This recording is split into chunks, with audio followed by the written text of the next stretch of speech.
Oi, eu tenho uma palavra de Deus pro teu coração.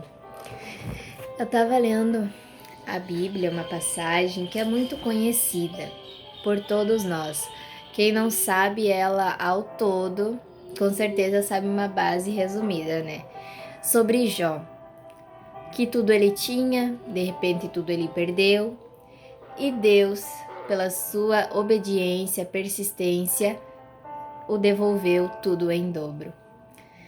Então, eu quero detalhar um pouquinho mais sobre essa história, que muitas pessoas têm se encontrado no mesmo estado que Jó. Jó passou por uma aflição muito grande e o pior, ele não tinha o apoio de ninguém e Deus o havia tirado um tempo em silêncio, não o respondia. E Jó se encontrou assim num estado de grande miséria e solidão. Ele não entendia por que estava passando por tantas coisas ruins, sendo que ele se considerava uma pessoa reta perante Deus, e ele realmente era. Mas muitas vezes, tô aqui para te dizer que muitas vezes Deus permitirá situações na nossa vida para nos testar.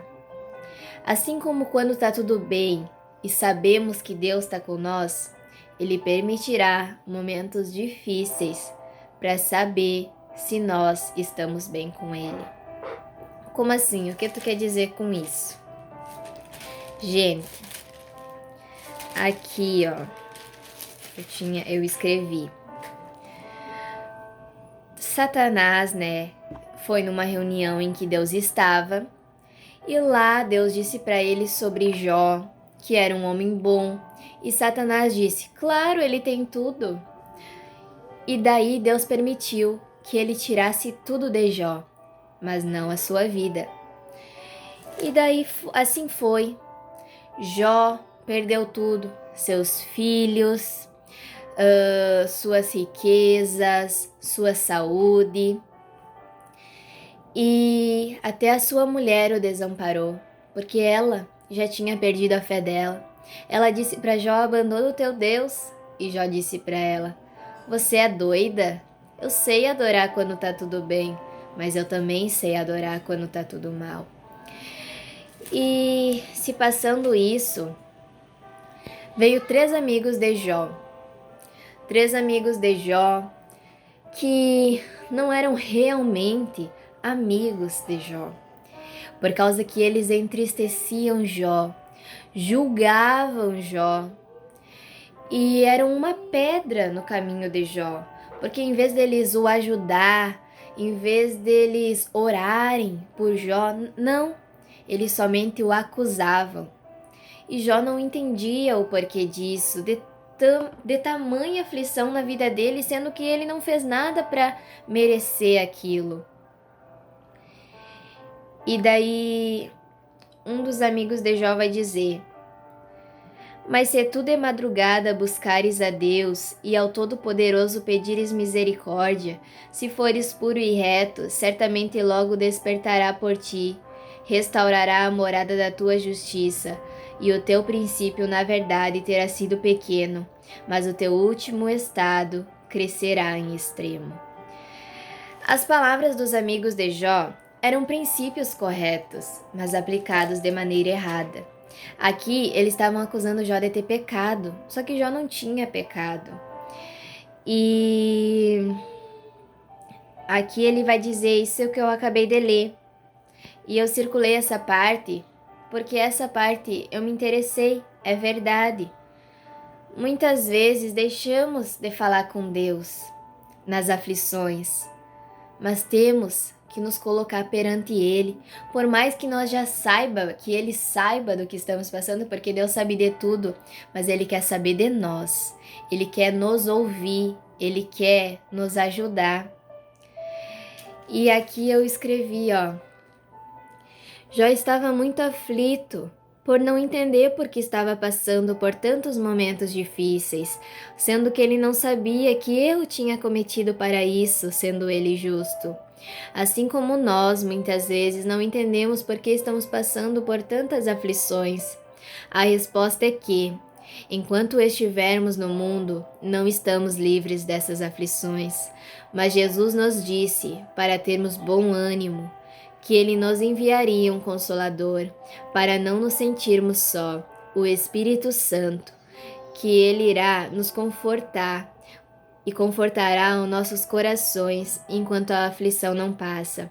Devemos sempre estar buscando a Deus, porque tudo o que passamos hoje servirá de testemunho amanhã. Então devemos ficar firme. Ah, mas falar é fácil, né? Tu não tá passando o que eu tô passando. É difícil, gente. É muito difícil. Na Bíblia diz: no mundo tereis aflições, mas tende bom ânimo, porque Jesus venceu o mundo. Ah, bom ânimo. Eu tô passando por isso, e ninguém tá me ajudando. Como é que eu vou ter bom ânimo nessa situação? Assim como Jó teve, gente, nós devemos buscar seguir o exemplo dele. Ele se encontrou em alguns estados que ele estava quase perdendo tudo as suas forças, mas Deus é quem o sustentava, por isso ele não caiu.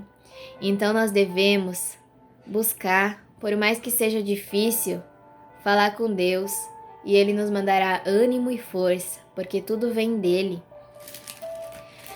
E daí, outra vez você vai se perguntar, essa aqui foi a palavra que Deus mexeu no meu coração, que muitas pessoas se questionam. Tá, mas aonde está Deus? Assim como Jó pensava, e muitos de nós pensamos, Deus sabe de tudo, Ele não vê o que eu tô passando, Ele não vê a minha situação, Ele não vê as noites que eu tenho chorado, as minhas noites mal dormidas, o meu desespero, a minha ansiedade, a minha aflição. Por que Ele não me ajuda? Por que Ele não cura? Por que Ele não transforma? Por que Ele não liberta? Por que Ele não age na minha vida? Jó pensava assim, por que Deus não me responde? Ele não tá vendo? Cadê Ele? Eu quero te explicar neste momento o entendimento que Deus me deu sobre essa pergunta: aonde está Deus? Assim como Jó, muitas pessoas se questionam de onde está Deus. Deus é o nosso Pai soberano, e assim como nossos pais maternos, Ele precisa permitir que tenhamos alguns machucados para aprendermos a evoluir. Como assim, Duda? Quando ainda somos bebês e estamos aprendendo a caminhar, levamos vários tombos, porque é necessário para aprendermos a caminhar. Mas quando nossos pais veem que realmente estamos correndo perigo, aí eles se levantarão por nós. Assim é Deus. Deus permitirá que passamos por aflições muitas vezes e sem um apoio, mas é tudo para um aprendizado e Ele sempre nos ajudará quando realmente Ele vê que precisarmos. Tá, aí agora eu vou explicar para vocês melhor. Deus, como eu disse, Ele é o nosso Pai soberano. E assim como nossos pais maternos, quando estamos aprendendo a andar e eles estão nos vendo, que nós estamos lá indo, estamos caminhando e de repente caímos. Ele deixa, porque Ele sabe que nós vamos conseguir levantar de novo. E também tem ocasiões que estamos lá andando e vamos cair. E eles veem que nós podemos nos machucar. Aí eles se levantarão por nós e nos ajudarão. E assim é Deus. Ele precisa permitir que nós passamos por algumas aflições para aprendermos. Porque tudo é para um aprendizado. Tudo que nós passamos é para nós aprendermos, para servir de testemunho, para nós ajudar outras pessoas amanhã. E Deus conhece as nossas limitações, até onde nós podemos. E quando Ele vê que realmente nós não aguentamos mais, aí Deus, nosso Pai, se levantará por nós e Ele nos ajudará. A palavra que eu tenho para ti hoje, essa noite, né? Já tá bem tarde. É calma. Tenha calma. É difícil mesmo. É difícil o que tu tá passando, o que tu tá enfrentando, muitas vezes sozinha, sem falar para ninguém. Mas Deus, Ele quer te ajudar. E por mais que tu ache que não tem solução, o que para nós é impossível, para Deus é possível. E Ele não nos abandona, Ele não nos abandona, Ele sempre está nos vendo. Ele está nos vendo, Ele está nos observando e está cuidando de nós. E quando Ele vê que Ele precisa agir no tempo dEle, Ele vai agir. E Ele vai nos dar vitória, mas que nós possamos ser como Jó, estar firmes, prosseguir, não dar ouvido para as coisas negativas, mas somente para o que vai nos acrescentar. Que nós não venhamos perder a nossa fé em meio às aflições, mas saber que em tudo há um propósito e nós vamos vencer, porque Deus é com nós e Ele não permitirá que nós saia decepcionados, que nós seja abalados. Ele vai agir por nós no tempo certo e nós vamos testemunhar da vitória na nossa vida que Deus vai nos dar. Amém? Só confia nele, coloca tudo nas mãos dele, que ele vai aliviar o nosso fardo, o meu e o teu. Amém? Fiquem com Deus.